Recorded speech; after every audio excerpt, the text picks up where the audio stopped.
Good morning, ladies and gentlemen of the press. Let me wish you a happy and successful 2026.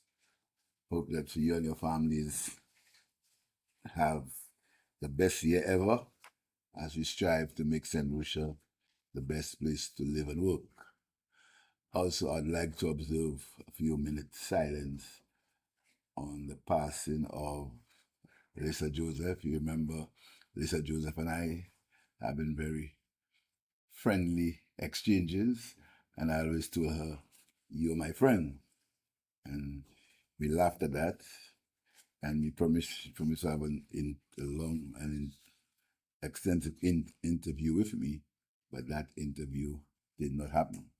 So I wish to express my sincere condolences to her family, her friends, and to you in the media fraternity. And we also have to realize that we are in this world for a while, and sometimes we have to think about many things before we act and say many things, because it's something that death is a very painful thing, very painful, and I feel your pain, and I must tell you, I never carried, and I still don't carry any personal animosity against anyone, much less a journalist. And I always dealt with her with the highest level of professionalism, understanding her role. So I want to, again, express my sincere condolences to you and to her family. Having said so, can we proceed with the press conference this morning? I addressed the nation last night. First of all, it was my usual New Year's address where I thanked the St. Lucian public for expressing confidence in the St. Lucia Labour Party and returning us to government with a record. It's a show of great confidence and trust in us that we were re-elected with an increased majority and increase both in the popular vote and in the number of seats. It's a responsibility I take very seriously, and I can assure you that the government will continue to do what we always do, which is putting the people of St. Lucia first. Our policy, the manifestation of our policies was clear in that the people of St. Lucia voted for us. They voted for us on our record, and we will take that job very, very seriously.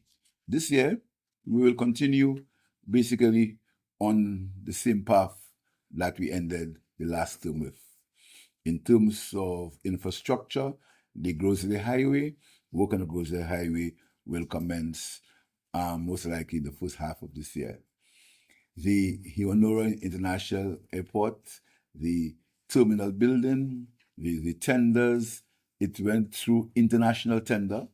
The largest infrastructure project in the country went through international tender, and the tenders, I understand from SLASPA, have been opened, and we should be getting from SLASPA before the end of March.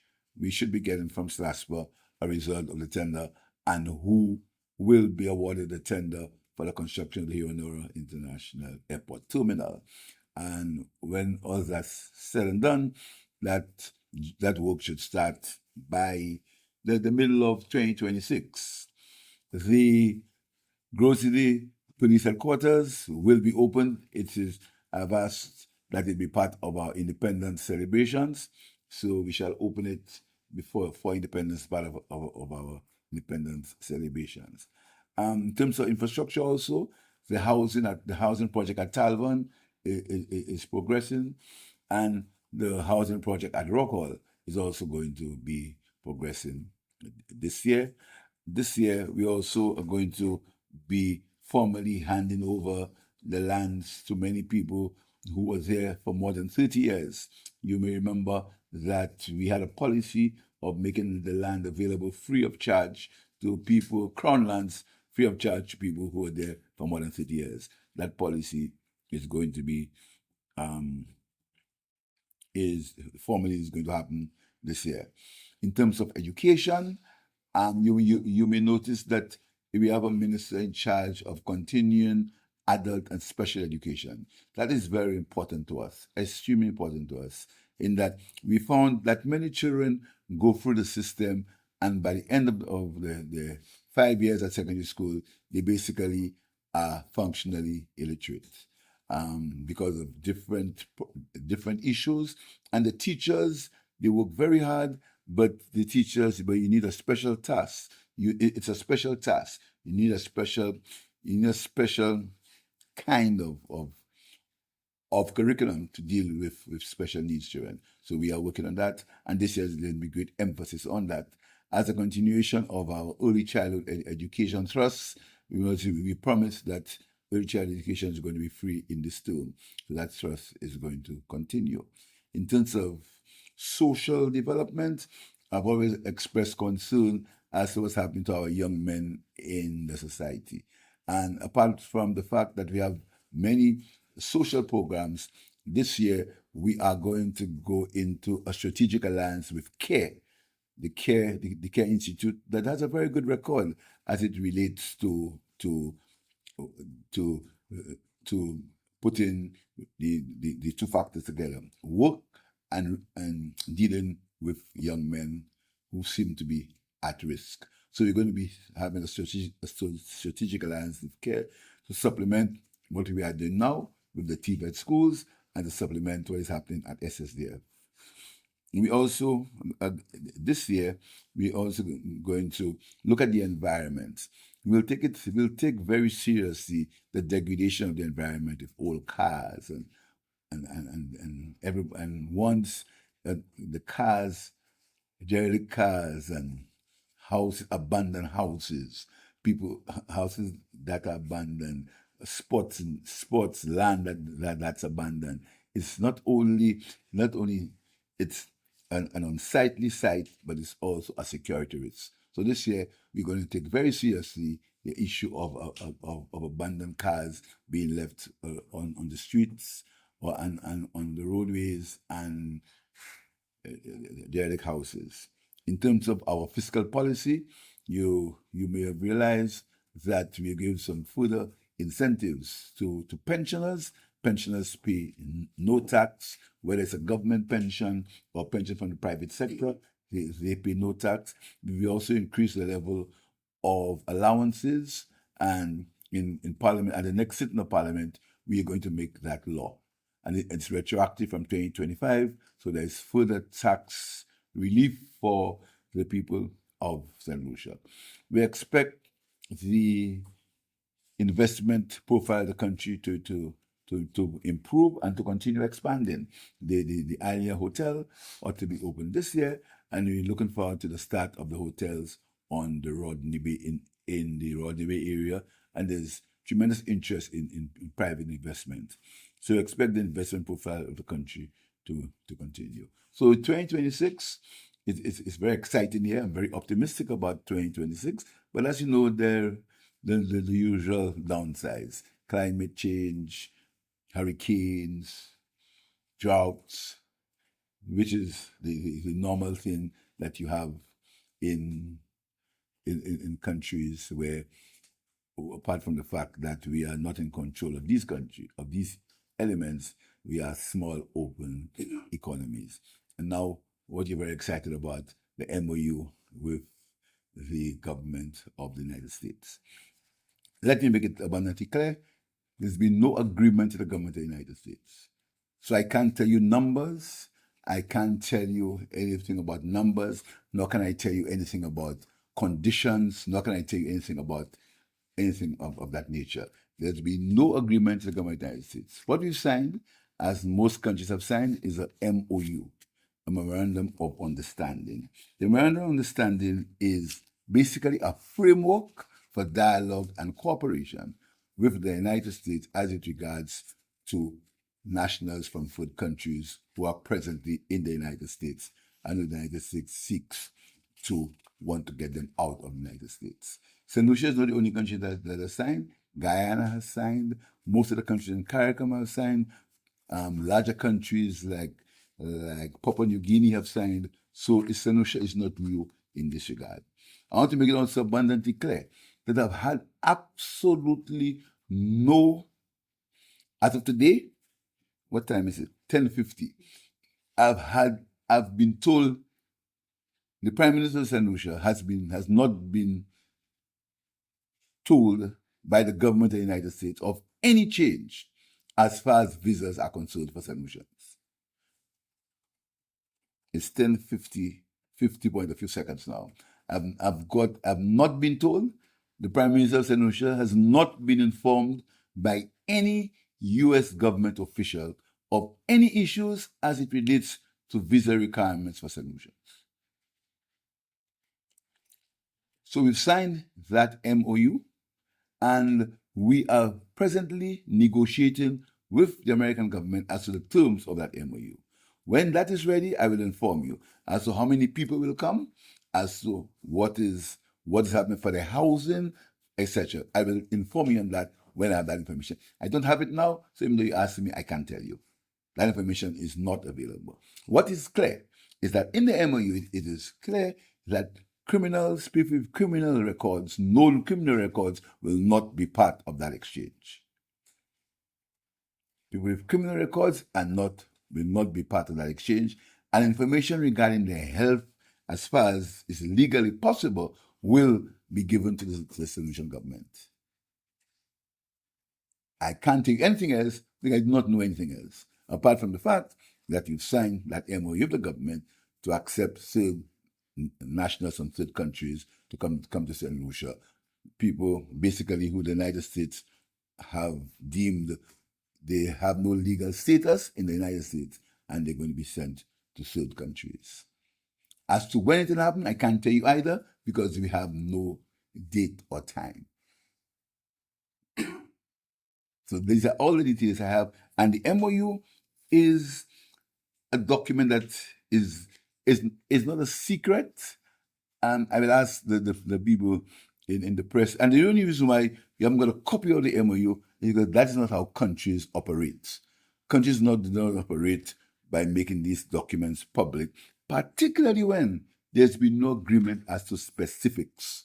When you're going to get specifics, you're going to get all information in one: number, time, place, area. When we have no specifics now, what we have is an agreement that nationals from third countries will be sent to St. Lucia at the complete discretion of the government of St. Lucia and the government of the United States.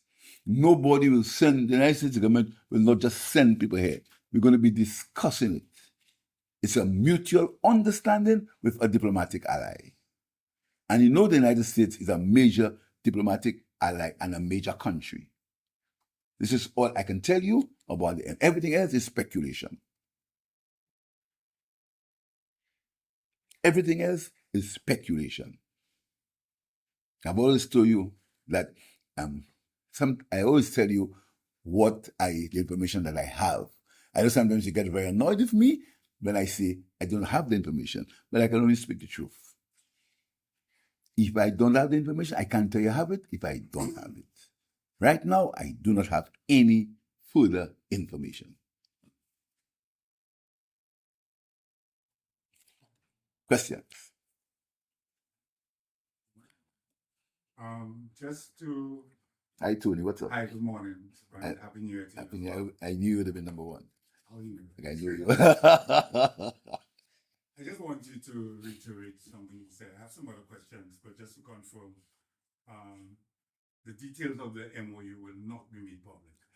All right, I'll tell you something. The statement that I made on the MOU, which I'm sure you will get a copy of the speech, is basically what is in the MOU. That's basically what an MOU. I mean, it basically is what is in the MOU. There is nothing different than what's there. It's the MOU is it's a document that's signed that deals with the potential transfer of certain third country nationals present in St. Lucia. It's non-binding and it's at the complete discretion of both governments. It's important to make that point that it's at the complete discretion of both. St. Lucia can say no. St. Lucia can say no. But St. Lucia did not say no. But St. Lucia can say no. Or could say no. Right? And it's a framework. And then even if we sign the MOU, that doesn't mean that people start coming tomorrow. And I just want to make a point, Tony. There are people who seem to be gleeful. They seem to be happy, as if it's something that will affect, as if if the United States and St. Lucia is in problems, it's good, it's a great thing. You understand? I am the Prime Minister of St. Lucia. I most likely I will always have a diplomatic visa. That's a fact. But it's the people of St. Lucia that will suffer. So when people deliberately peddle false information and peddle panic and peddle discord, all aimed at affecting the Prime Minister of St. Lucia and the Labour Party, that does not help us. And we are living in very sensitive times. St. Lucia is 238 square miles, very sensitive. And we as St. Lucians and you as journalists, I can never tell you what to do. I respect your profession too much. But you must understand, I don't know if you saw the latest memo from the BBC and the guy something Owens, he was advising his journalists what words to use.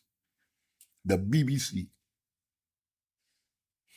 So we are living in very sensitive times. So when people are gleeful, just because they believe that it will affect me, for now it won't. For now it won't. I haven't broken any law. I will not break any law. So for once, it hasn't. For once, for now, it won't affect me. So it's the people. So you have to be more responsible when we are making these statements that can be damaging.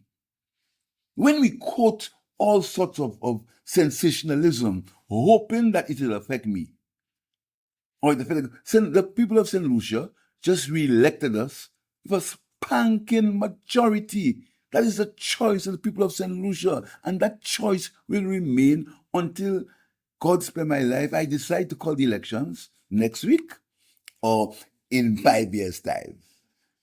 So I think we should just settle and let's work together. And I want to work together with everyone. The election campaign is over. It's over. The people have decided, and they have not decided in small measure. They've decided convincingly. So let's work together. I'm pleading. Let's work together. The world is in a sensitive stage. The world is not what it was. There is nothing to be gained when we spread discord for our own egos or to affect people personally. I'm making that plea. Let's work together. Please. It's too sensitive. Sorry, Tony. Yeah, just to shift gears, just to follow up to additional questions. You mentioned in your preamble about climate change. We just came out of a WASCO press conference earlier today. The forecast doesn't look too good in terms of the dry season and so on. We've had issues with the infrastructure, which everyone agrees is outdated. But we also have the issue of the distancing of the dam, the Roseau Dam. We've heard subsequent governments lay blame at the feet of one or the other.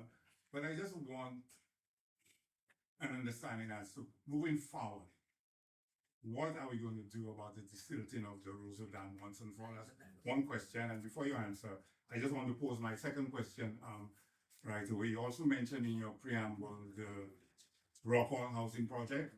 I would just like to know if that project still remains a CIP project, and are there new investors involved in that project? So you could just address those two questions. The last one is much easier. We've made it clear, very clear, that the investor was involved in the Rockall housing project. He is no longer working in the government of St. Lucia. Making clear. So the Rockall housing project is going to be continued by the government of St. Lucia. And in the first one, Wasco, Tony, is one of the things I lose sleep over. We need, and don't use it against me, we need possibly about $200 million to get Wasco back on its feet. That's reality, right? Having said so, I want to implore St. Lucians to begin water harvesting. The rules now say you must have water storage, but there's a big difference between water storage and water harvesting. And I want to tell everyone who can, and again, I would like you, members of the press, help us in this regard. You members of the press, help us in this regard, to try to ask the public of St. Lucia to harvest water. Rain falls all the time. We've removed all the taxes on pumps, on water tanks. We remove, and I'm looking to see if I can remove all any taxes that exist on gutterings, etc. So people can begin to harvest water, because the Wasco situation is not only a local situation, it's a worldwide situation. The earth is getting drier. That's a fact. Now, in terms of the Rosa Dam, Tony, there is a forensic report on the Rosa Dam that was done. And you may ask me, why haven't we made that report public? Because the reason why you have made public is what the report is with the Attorney General. He's having a look at it, and then, as I always say to you, we have to do things fairly, and we have to do things with proper legal boundaries. The Rosa Dam, there is a report on the Rosa Dam. All I can tell you is that the decision of the Rosa Dam did not meet its stated purpose. That's what I can tell you as a fact. The decision of the Rosa Dam did not meet its stated purpose. That's a fact. Secondly, there is also a report to the NUC, and you may know that is why in my new cabinet configuration, I removed the regulation of the utility services. I removed it from the NUC, from one ministry, and I put it in a separate ministry, because you cannot guard yourself. The ministry in charge of administration of the public utility services was the same ministry regulating it. So I removed it from the ministry. I separated it. There is an application with the NUC for an increase in water rates. There is an application. That application has not been opined on by the NUC. There is an application. You must also understand that the cost of water in St. Lucia is very, very, very, very, very affordable. Affordable in that, compared to the cost of generating water is at an affordable cost. The government of St. Lucia, as we speak, the government of St. Lucia subsidizes Wasco every month. Apart from the normal subvention, the government subsidizes Wasco every month with $1.2 million. Part of that money is used to pay Wasco's electricity bills, because Wasco owed Lucia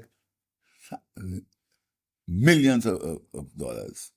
So part of that money goes straight to Lucia, so that Lucia bill can be lowered, and the other goes to Wasco's operations. Plus the fact that Wasco government also gives a subvention to Wasco. So government is supporting Wasco to the best of its fiscal ability. Government is supporting Wasco. But the Wasco problem, as I said, is a very, very, very, very complex problem. But we have to start at the very beginning by let us harvest water. Very simple. Let us harvest water. When the rain falls, the water just. People have tanks, but the tanks that they have is to store Wasco's water. Very simple. And I don't know whether you can begin, because that is the thing.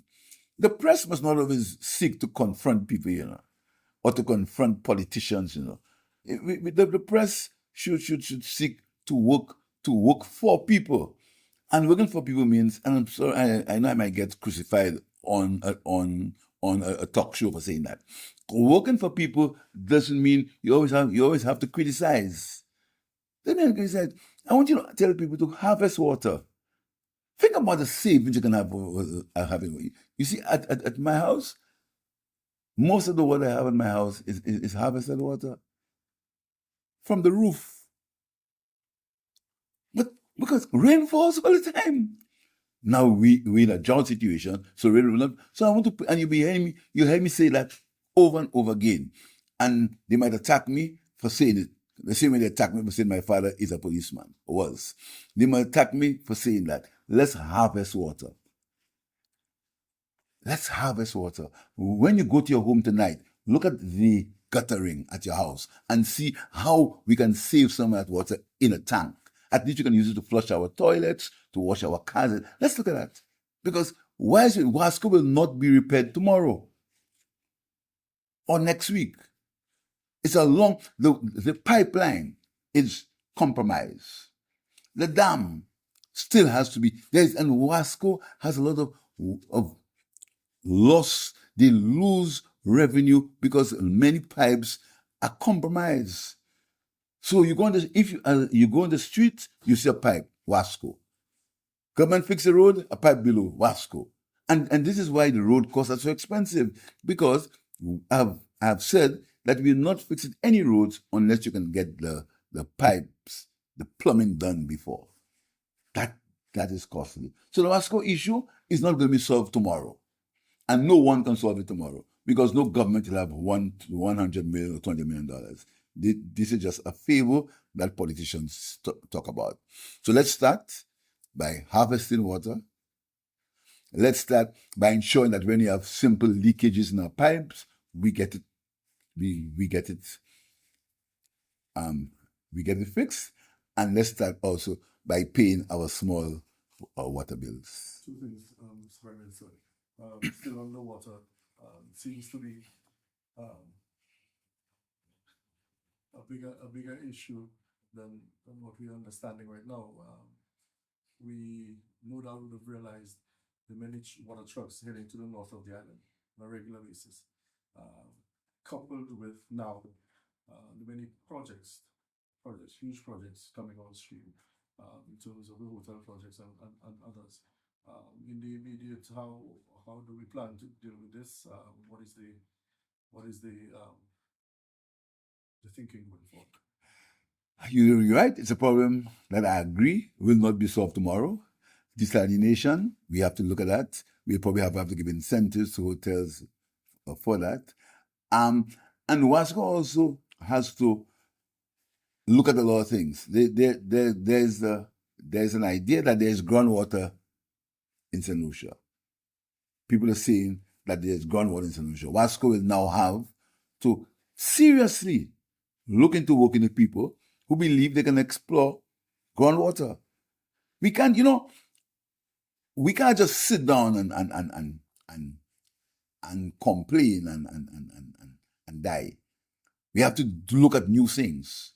I've spoken about harvesting. We have now to look at groundwater. There are people who believe that there's groundwater in St. Lucia, and Wasco will be instructed. Wasco will be instructed to look into people who are willing to, people who believe that there's groundwater and who are willing to exploit. Wasco will be instructed to go around that path, because the government will not have $200 million now. We've just got a loan from the Caribbean Development Bank to work on a major pipeline. That loan, we have to go to Parliament very soon for it. As I said, we subsidize them $1.2 million a month. So Wasco will have to look at new avenues, and Wasco will have to speak to those people who believe that there is groundwater. But it's a very complex problem. We'll have to give incentives to hotels to use seawater. The incentive, we have to increase the incentives for that, because there's a serious problem, and you're very right, Ryan, with water. It's almost reaches a situation where we have to be concerned, or we are concerned. The other question, let's go back to the MOU. And of course, you've reiterated that the information is short with regards what happens next, or what is going to happen right now. Is there any indication with regards the funding of those people in St. Lucia? That is going, that'll be part of the agreement. Right now, in fact, what we've instructed the ambassador to do is look at agreements that the U.S. has met, as the U.S. agreements that the U.S. has with other countries, and let's see what happens. But right now, there's absolutely nothing on funding on it. Morning, Mr. Curtis. Money. Two questions. The first, on global issues, on the ground, there's a sentiment that due to certain international actions, small island states like ourselves are losing our sovereignty, our ability to make decisions for ourselves, our ability to preserve our culture and history. This is your second term. What efforts would your government be doing to ensure that St. Lucia remains, an autonomous sovereign state? Let me tell you two things. Number one, my focus is on the people of St. Lucia. My focus is to improve the quality of life of the people of St. Lucia. This is my focus.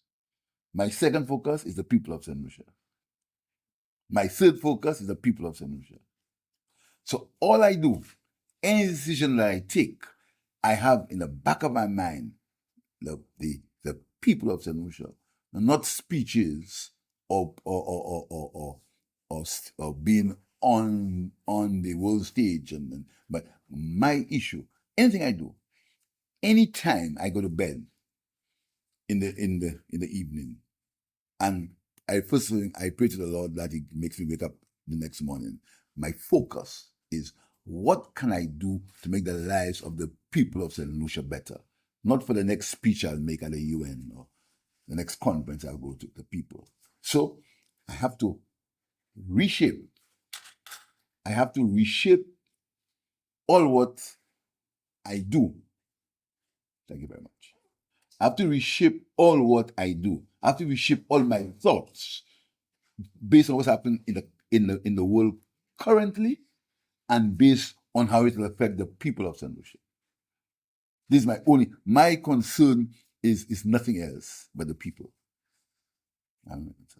So I agree with you, but sometimes it may be necessary sometimes to take decisions that are not within your normal thinking or your usual thinking. But I have to protect 185,000 people who have entrusted me with no uncertain terms. Because I don't know if you realize what has happened to St. Lucia on the 1st of December. The people returned to the government with an increased majority. I mean, it's historic. And when people have placed that confidence in a government, the government cannot let it down for egos. So I'll tell you something. I understand the scene, the global scene, but I will not sacrifice the welfare of the people of St. Lucia. Never. Oh, and thank you. So the second question is, um, in your victory address after December 1st, you outlined that your government will be taking more decisive measures in terms of preserving culture and history. Recently, we saw the passing of Dr. Gregor Williams. Before that, we saw the passing of Ambassador Jean. So, moving forward, can you inform St. Lucians that you would be, or that your government will be taking more steps to ensure that we don't have more unsung heroes in St. Lucia, more unsung historians and scholars and people of great degree. Yeah, we have, and I agree with you. And we will be having discussions with the folk, with the FRC. You see, sometimes there's a lot of suspicion as to when government gets involved in culture, in calypso. Like I want to invite you to the official residence for a cocktail. I'm afraid they say I try to buy you all. I hope when you invited you come, because it's a very strange thing when the government gets involved in cultural things. They say it's political and things. So what we've done, and under the able guidance of the Minister of Culture, what we've done is that we've funded many of these activities. There's Emancipation Day, there's La Wars, there's La Marguerite. We've never found so much support in these cultural events. But we prefer that the art form develops and the government supports. But the government, to get the government directly involved in it, we are not going there. But we know that there are people, but this government encourages that kind of growth and that kind of development, because you must admit that these cultural issues, these cultural events have got a further impetus with our government. Good morning. Morning, Ms. Martin. How are you? The EU's eighth report on the visa suspension mechanism states that despite the MOA signed between the Eastern Caribbean CDI countries, they still see the program as a risk and will be reviewing it. Is this of concern to you? Have you had any conversations with? Well, it's of concern to me, but all we can do is do what is within our control. And what we do within our control is ensure that we've signed that MOU with the governments of the CIP countries. We right now there's a training in biometrics in Washington next week. We are attending. We put in all the due diligence that we can to ensure that our program is clean and is transparent. We're doing all we can do, but we can't control the EU. We have no control. All we can do is put our house in order, and we are putting our house in order. But that thing is a bigger picture, which is better we don't discuss at this point. It's a much larger picture, not as simple as it sounds. Much larger picture. But we're doing all we can as a country. And again, we need the press to support us in these ventures. We need your support. We don't want you to be gloating when the EU writes that. Because this year, do you know there are countries in the region where the CIP revenue is about 60%. It has decreased to 60%. It was more before. 60% of the revenue. So there is no need for us to gloat. In St. Lucia, it's not 60%. St. Lucia is about 10% of our revenue. About 10, 19%. So St. Lucia is not as dependent. And that is why St. Lucia joined with these other countries, because we have to be in this thing together. So we should be trying to convince the EU that what's happening is unfair to us. Very unfair. Very unfair to us. Because we've done all we can do. Anything, and you must understand the history of that. Our bananas weren't good. I don't remember the bananas. You're much too young to realize to know that. Much, much too young. we sent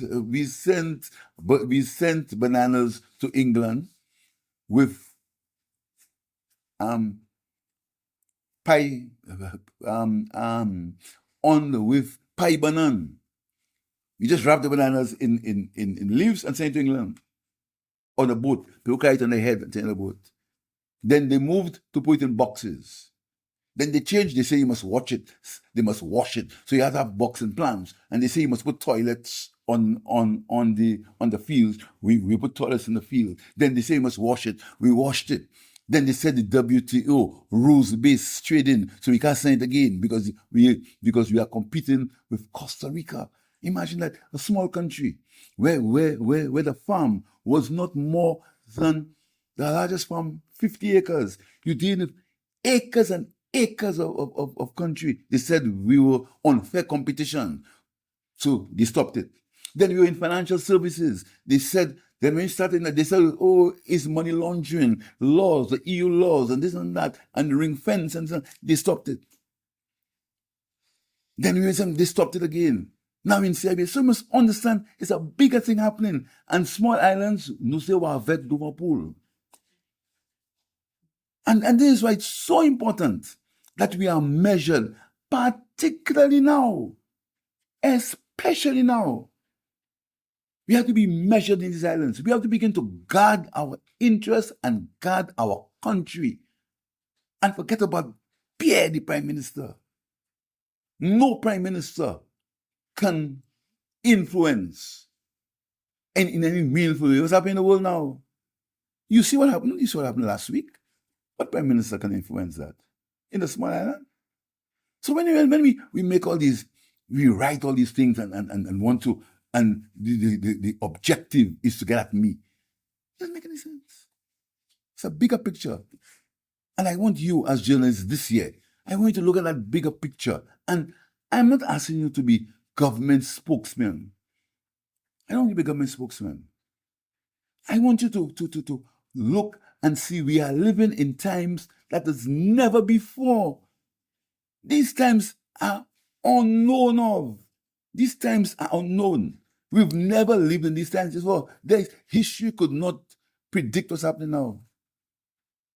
But we have to live with it. We have 185,000 people to protect. We have to. So I really want to plead with you this year. First, to look at this thing from a completely different angle. Elections are gone. We've won. We won big. But let's be a little more circumspect now, because the times aren't easy. Not easy at all. So would you say that in times like these, especially, there needs to be greater unity between the government and opposition? Well, the opposition, yes, there's one seat in Parliament, but which we always cooperate with in Parliament. You know, the leader of the opposition post is a constitutional post. You know, I mean, the number of people there is a function of what the people decided. But the government, we open. I mean, if you notice, the government has taken a very reflective. We've been very reflective. We've been very sober in moving forward because we know the times are going to be trying. You know that. We haven't gloated. We haven't done anything. We've just ensured that we continue to run the country in a way that will benefit the people of this country. But we're ready to cooperate with anybody. We're ready to have a discussion. We want to have a discussion on CIP. Let's discuss it. Tell me what you do different. Tell me where we went wrong. Let's have a discussion on crime. You've said so all the time. So you're ready. We're very ready to talk to anybody, including the press. And I'm concentrating on the press because Owen Arthur once told me, he said to me, I think there's an election where somebody won all the seats. He said, you think you all don't have opposition. You don't know what's the opposition? The press. I never forget Owen Arthur telling me this. He said the press is going to be the opposition. But I'm saying to the press, let's work together. We're in trying times, we're in difficult times. Being a prime minister of this country now is a difficult thing. Apart from the economy, things that you have no control over. You don't know what will happen tomorrow. You have no idea what will come down tomorrow. No idea. No idea. That's not that's not a very good situation to be in. No idea. You cannot determine that will not happen or that will happen or there's a fixed pattern. There is no fixed pattern now. No fixed pattern. Anything can happen at any time. Like that, Prime Minister, no impressions on the thinking that the CIP before too long will die a natural death. I think the CIP as it exists will die a natural death. May die a natural death, but not the CIP. Because there are many people in the world who are stateless.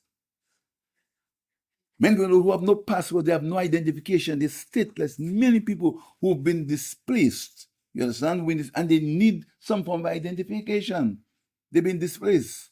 So as it exists, it may be so, but I don't think that the program as itself will ever die a natural death. That's my opinion.